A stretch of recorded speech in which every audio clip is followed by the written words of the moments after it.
cell it is. And as you can see, I put the thread on the surface saying MSC class 2.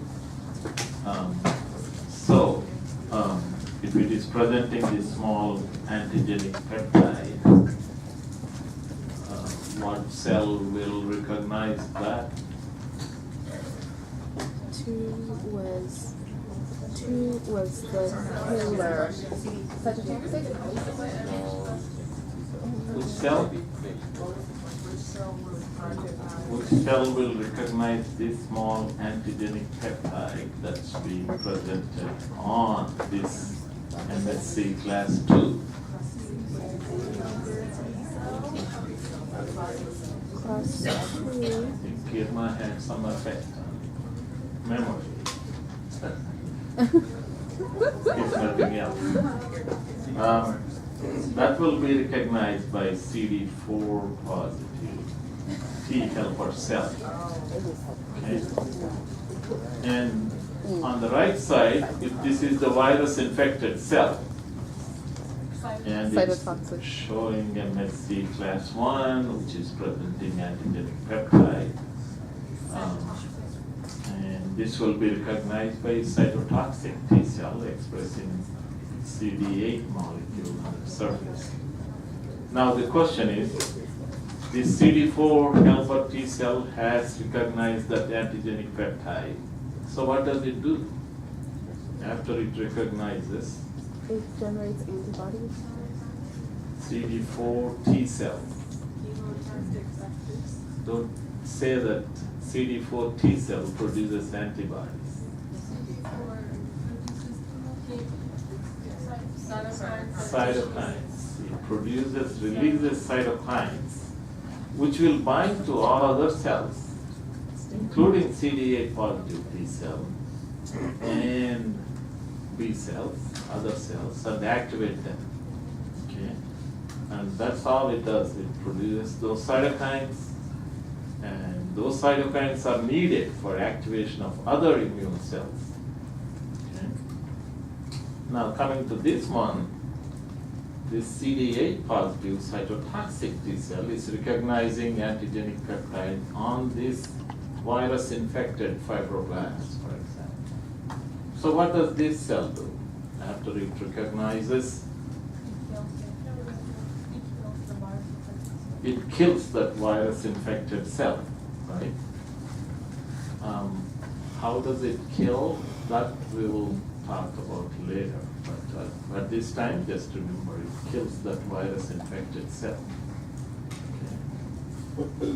Any questions on those two? If not, we will go on to the other chapter, specific acquired immunity.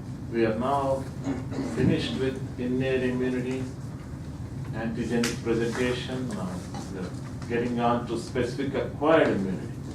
And anything that's mediated by T lymphocytes and B lymphocytes is specific acquired immunity, that we said.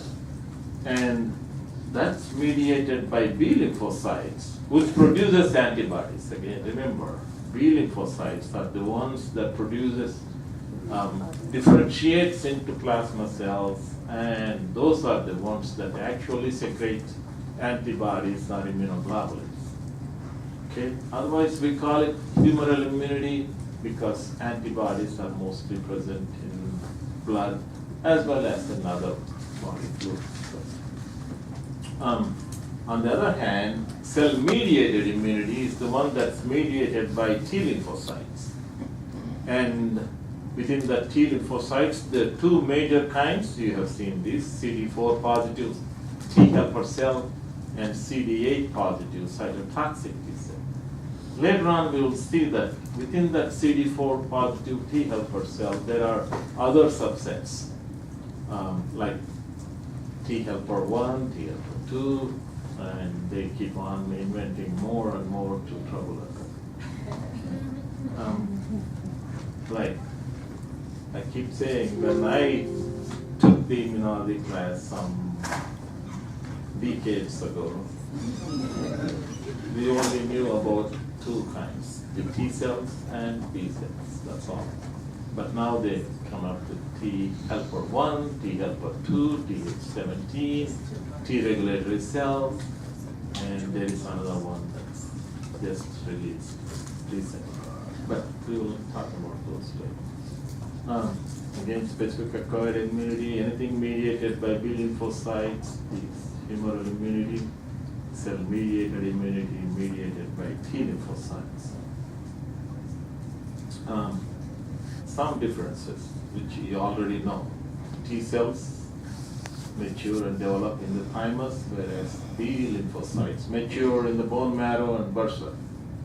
And in some animals, we said, like ruminants and sheep, especially, hairs, patches could also serve as the primary lymphoid organ where B lymphocytes can mature.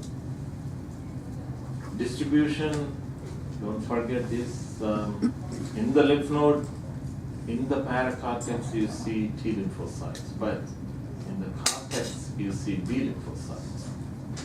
In the spleen, we said T lymphocytes are mainly around that central arteriole, and that region we call as pulse or periarticular lymphoid sheath, right?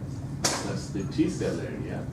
And B cells are within those follicles, which we call primary, secondary follicles, and germinal center. We said T cells can circulate, they keep on moving around, but B cells pretty much stay in the lymphoid organs. There are few in the blood, but mainly they stay in the lymphoid organs. Now, coming back to this previous slide, let me go back to this previous slide, which shows, we said T helper cell recognizes antigen that's presented by antigen presented cell, but how does it recognize? It uses the T cell receptor. So let me go back to that slide here. If this is the T cell, it uses a molecule on its surface called T cell receptor to recognize that small antigenic peptide presented on MSC class 2 molecule. Whereas the B cells recognize, sometimes they also act as antigenic presenting cells. We said 3 antigen presenting cells, dendritic cells, macrophages, but occasionally B lymphocytes could also serve as antigen presenting cells. But anytime you see a Y-shaped molecule on its surface, then immediately you should say that's a B lymphocyte. Because B lymphocytes express on its surface the immunoglobulin molecule or the antibody molecule. Okay, what they produce is already said. T helper cells produce cytokines, whereas the cytotoxic T cells actually kill, right?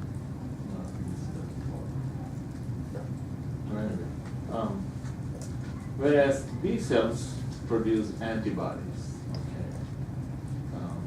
We will talk about different kinds of antibodies or immunoglobulins, which you might have known a little bit, like IgD, MA, E, and G, important. They differentiate into effector cells. Effector cells are the ones that produce the cytokines, but some differentiate into memory cells. They remain in the body, and whenever the same antigen enters the body, they become effector cells immediately.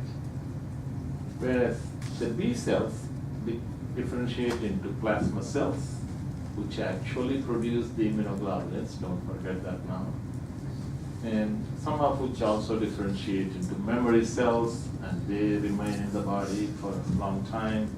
And if the same antigen comes into picture, they again differentiate quickly into plasma cells and produce antibodies. Okay. Important cell surface molecules. T cells express either CD4 or CD8, but they also express these two. They are all present on all T cells, But T helper cells have CD4, whereas cytotoxic T cells have CD8. Like B lymphocytes express on its surface that immunoglobulin molecule, which I'm showing here. All B cells express on its surface some immunoglobulin molecule. This one I don't expect you to remember, but in the lab we can make T cells proliferate and see whether they are doing their function or not by using some cannot call chemicals because most of these are plant extracts, phytohemagglutinin, concanavalin A. Don't worry about these, pokeweed, mitogen. We can use these to make T cells proliferate and study their function in the lab, but I will not expect you to remember these. Whereas B cells only proliferate using either pokeweed mitogen or lipopolysaccharide. Okay. Why I'm talking about this proliferation, sometimes you want to see whether the cat infected with FIV virus, whether T cells are functioning or not. We can take the blood, separate the lymphocytes, and expose them to these mitogens and see whether they proliferate or not. So those are major differences between T and B lymphocytes. And coming to the picture here, how animals, humans develop this specific acquired immunity. Two methods, two major methods. Either it could be passive or it could be active. Passive method is short-lived because it's passed on to the animal. The animal did not develop it on its own. It has been passed on. How it's passed on? Either by artificial method, by injecting pre-made immunoglobulins. Like, for example, again, I quote that example, dog comes with rattlesnake bite today to the clinic. What can we do? We inject anti-snake venom. That's what you all say, probably. But what is that anti-snake venom? It's horse antibodies against the snake venom. We inject those horse antibodies to this dog that comes to the clinic with rattlesnake bite. So those are the immunoglobulins injected. So that's an artificial method. But that's passed on to the animal. Animal did not make those antibodies. And because it's passed on, those antibodies will be catabolized by the host. They will not stay for too long. They will be catabolized. So that's short-lived. Natural method of passive immunity is like maternal antibodies. Mother passing on antibodies either to the fetus or to the neonate.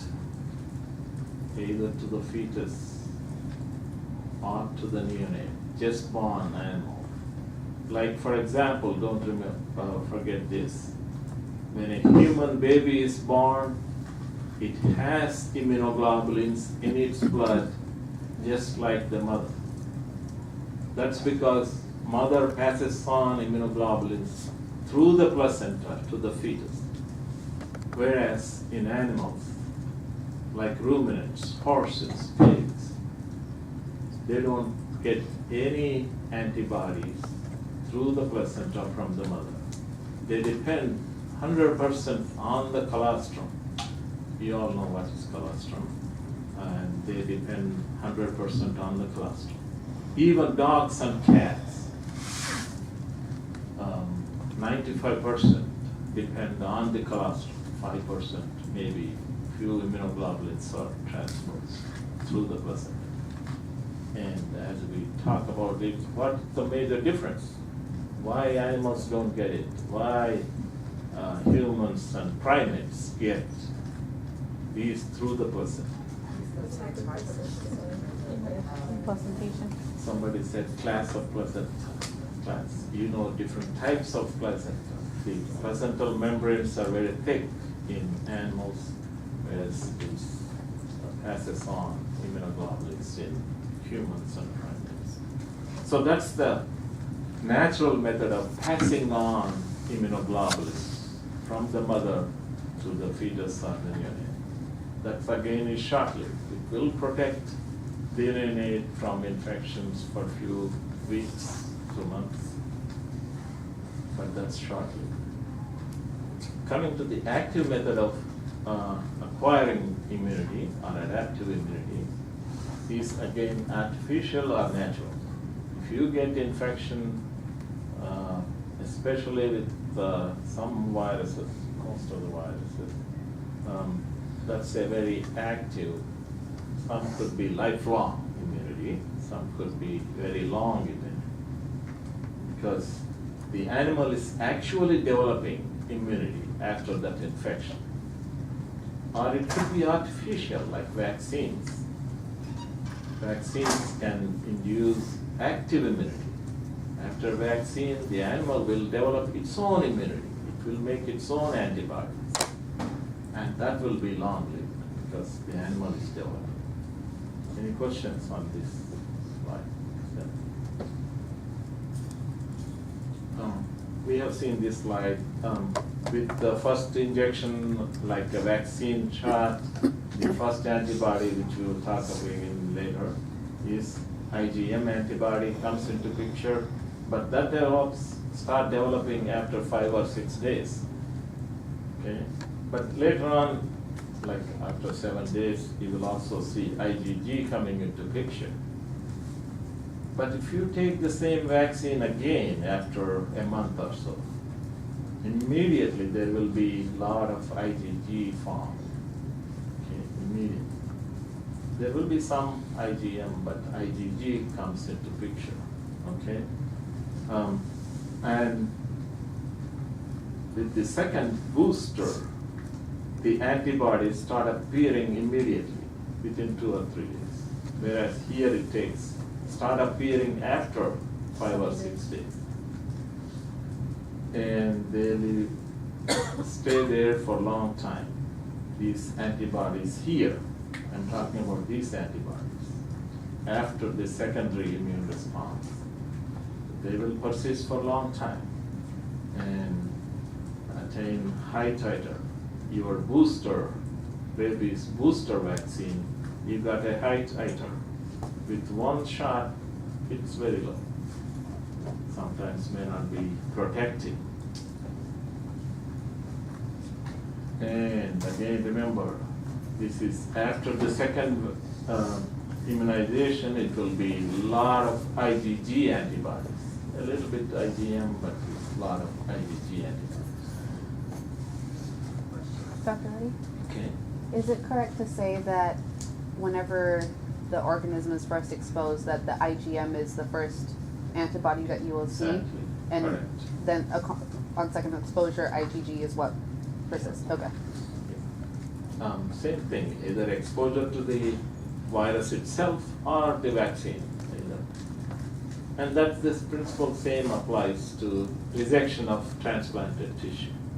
With the first transplant, it will take long time, but it will stay few days more. But if you transplant again, same thing, secondary immune response will cause resection much faster, right? So that's the secondary immune response. Now, we are talking about antibodies, but remember those definitions. Antigens are those molecules that induce antibody formation. And that antibody form is very specific to that antigen that it induced its formation, right? Antigen inducing antibody, but this antibody is only specific to this antigen. And antigens could be any of these microbial organisms, okay? Or it could be innocuous, harmless antigens can also induce immune response. Any proteins injected into the body can induce immune response. So vaccines are also antigens, not necessarily microbial infections like these. Okay. And if you are making a vaccine, you should be, if you are going to work for Merck or what is, where they make the vaccines, the antigens, which could be killed organisms or modified organisms, will induce antibody formation, but it all depends on how you inject. Intramuscular injections always induce a lot more antibody formation in the blood, but sometimes we inject subcutaneous, right? Even chickens we might just drop into the eyes. But route of administration will affect the amount of antibodies produced. Host genetics, if I give a new vaccine here, some people will have very high titer, some will have very low titers. It's not, we cannot expect same titers in all. Depends on the genetics, and also species difference. Some species produce a lot of antibodies. That's why we use mostly horses, not only because they can collect a lot more blood, but they also form good level of antibodies whenever we immunize them. Also depends on chemical stability of that antigen or the vaccine. What we expect is, if we give a shot, it should stay there a little bit of time, 2 or 3 days, so that the antigen presenting cells come, take up those vaccine antigens, and then present them to the T lymphocytes, right? But if it's quickly removed after you inject a vaccine,